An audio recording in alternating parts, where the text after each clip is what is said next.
Coming out of the Georgia Tech game and heading into Boston College, Florida State made some pretty big changes. Now, the changes may just look subtle on appearance, but they are big, and they speak to something that's pretty good for Florida State.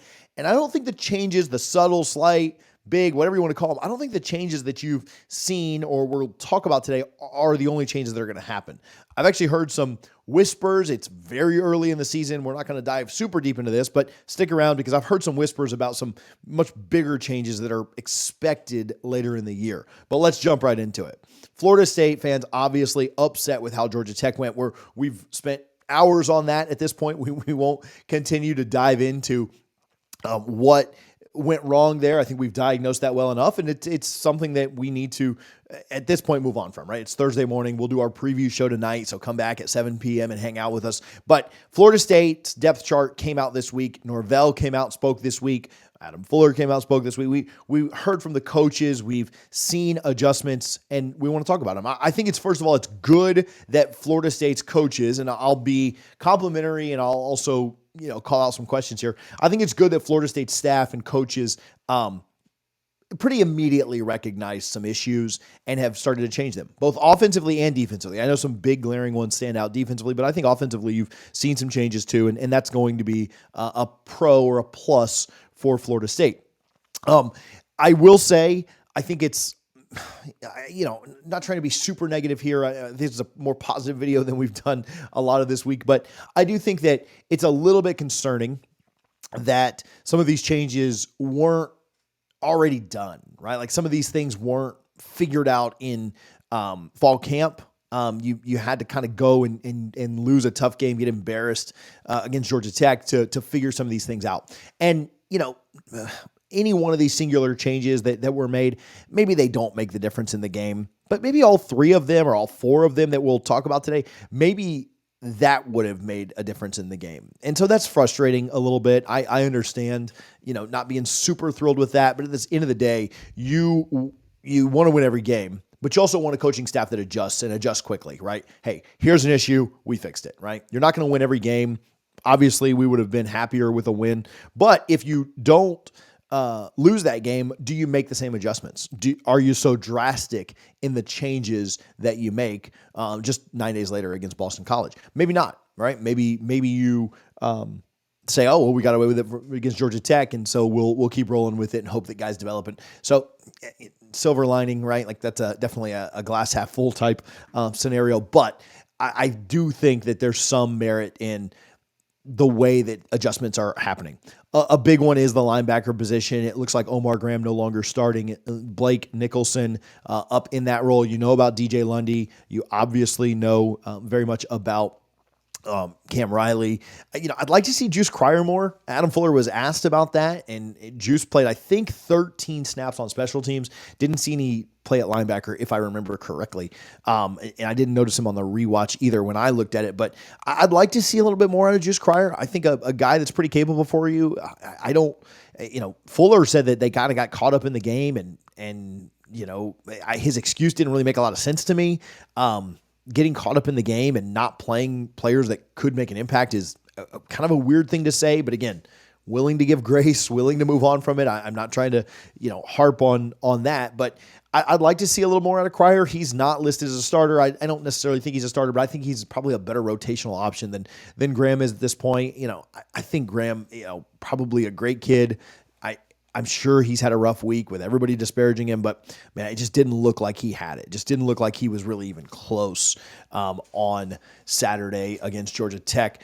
So I do think the linebacker position, you'll see slightly better play there. That's the position group that we were concerned about most on defense coming into the year. It's the position group that I still have the most concerns about this year, but hopefully you'll see improvement there. If that group steps up, I think a lot of the defensive lines issues or problems that we thought, which they certainly had some, I think a lot of that comes from the linebacker group not being able to fill gaps, tackle, wrap up, be in position, and the defensive line did their job at times, and then they really just weren't bailed out by the linebackers. So hopefully some improvement there with that position group. There needs to be, or this is going to be tough. You're playing a very dynamic quarterback in Thomas Castellanos. I don't know if they spy him or not. Certainly would be good with me if they did. But I think they also probably need to bring somebody else up into the box from the safety position and play a little more heavy. Georgia Tech had a lot of success with that. They were all running super fast downhill. I actually broke that down on College Football Addiction with Coach Zach Smith. So go check that out. If you haven't, we'll link it at the end of the video. But I think that we need to play that way as well, especially against a mobile quarterback that I'm not as worried about his arm. Not saying that his arm is not capable, but certainly his legs are what kind of worries me. Speaking of the safety position, looks like a little bit of a change there too. Conrad Hussey, a starter now, and Devontae Brown has been moved down a little bit. There were concerns with the Devontae Brown take. This wasn't one that we were super jacked about, but you bring a kid in, you see what he can do. It's a little weird to me. Like, how did he win that job in fall? Like, was it just kind of like bright lights came on and he wasn't really aware? What was the situation where they didn't think Hussey was the capable or was the guy? Whatever it is now. Again, I'm sure Devontae. None of this is meant to be disparaging toward a kid, but we can all read the depth chart and see kind of who's been moved around or maybe isn't starting.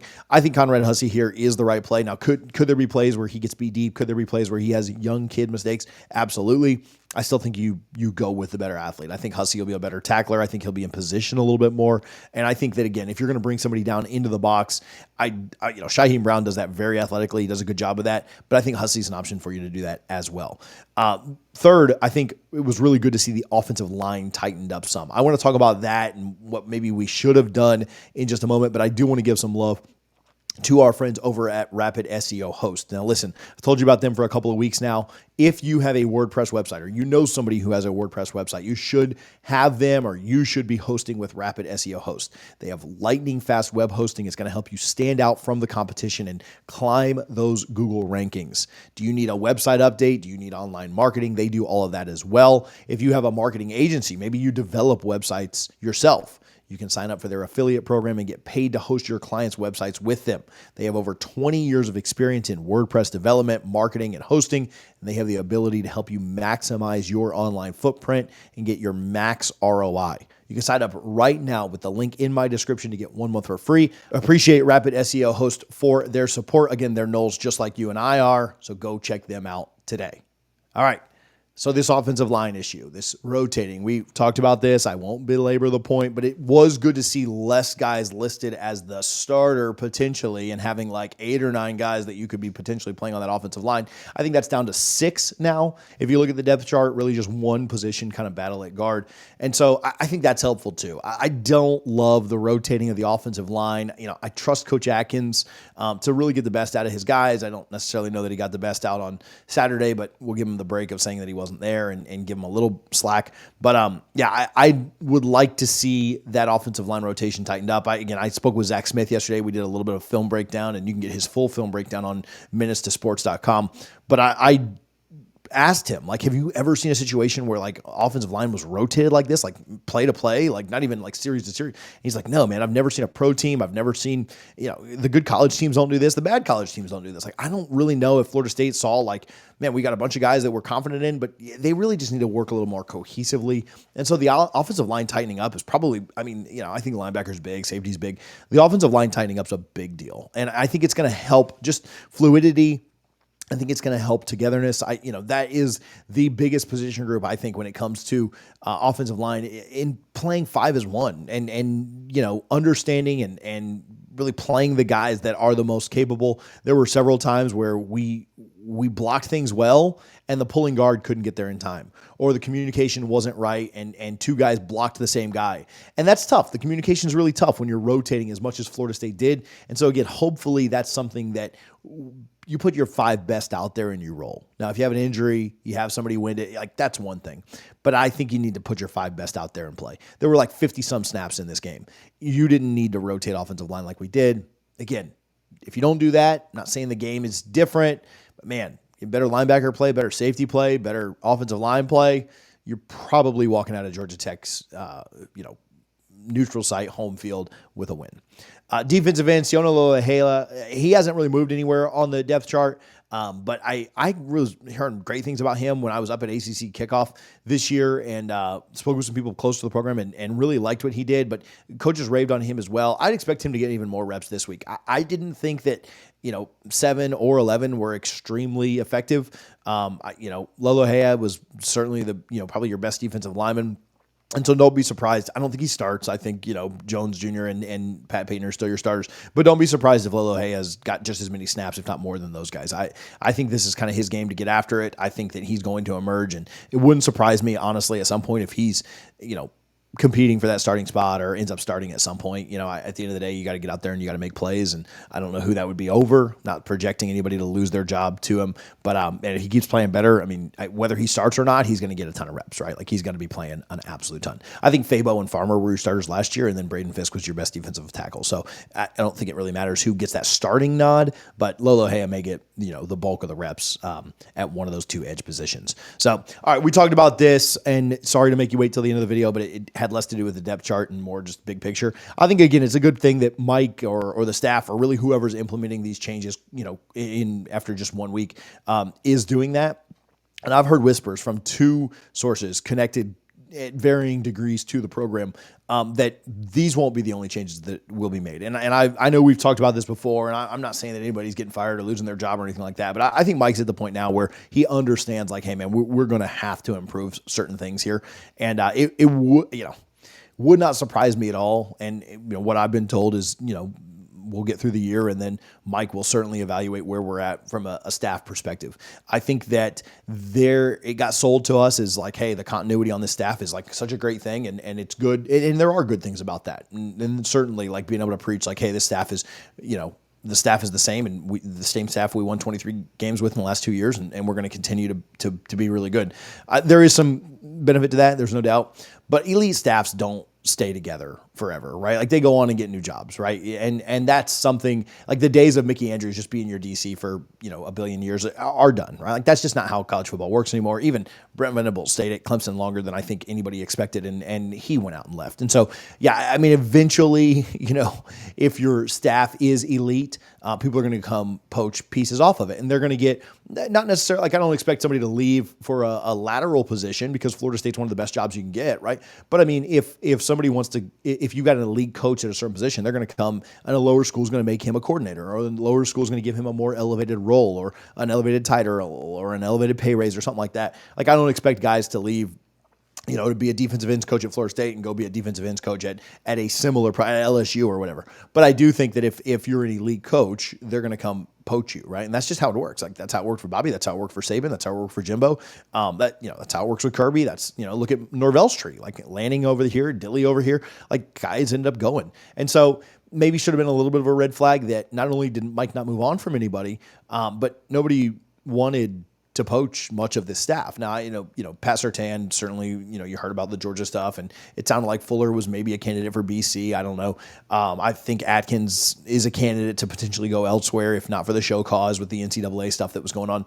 But outside of that, I don't know that many of Florida State's coaches are very desired, and I'm not saying that they need to get rid of, they need to clean house then. They need to get rid of the other 7 that I didn't mention. I'm just saying I do think that a sign of a healthy staff is a staff that other people want. And I don't really know that was the case this year. So I expect there to be some changes this year. I've been told that before. We've heard that before, and that hasn't happened.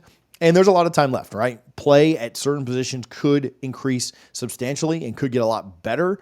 But if it doesn't, I have heard, again, from multiple people with varying degrees of closeness to the program that Mike Norvell certainly has it on his mind that we're not going into. It would shock me, I guess is maybe the best way to say, shock this year if we go into the season next year with the same exact coaching staff. And you'd hope that guys can find better roles for them. You look at what happened with Chris Marv. You look at what happened with Coach Woodson. They landed on their feet very well, and they're doing fine, right, at new stops.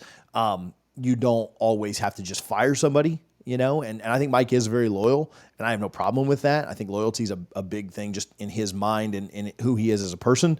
But I do think that, you would hope that maybe they don't fire people, but they help them find other roles that will maybe complement them better or where expectations are a little bit different, right? So we'll see. No names were given to me. I think we can all kind of understand what position groups are struggling here or there. No names were given. I don't think that that's important in week one, before week one even happens, to start firing coaches. But I do think that it's something that if there's not improvement, I wouldn't be very shocked if Mike Norvell just kind of extends everybody again and gives everybody a new contract at the end of the year, like happened this last year. I think it was also kind of tough to fire people after going 13-0 or move on from people after 13-0. There was some talk about a couple of guys, but again, nothing ended up coming out. I'd be pretty shocked if that happens next year or, at the end of this year, but I don't know, I've been shocked before. I was shocked in Dublin just a few days ago. So, hey, again, I mentioned that Zach Smith video. You can go check that out by clicking the link on the screen right now. Again, appreciate our friends over at Rapid SEO for their support. And go check out the video with Zach Smith over on College Football Addiction.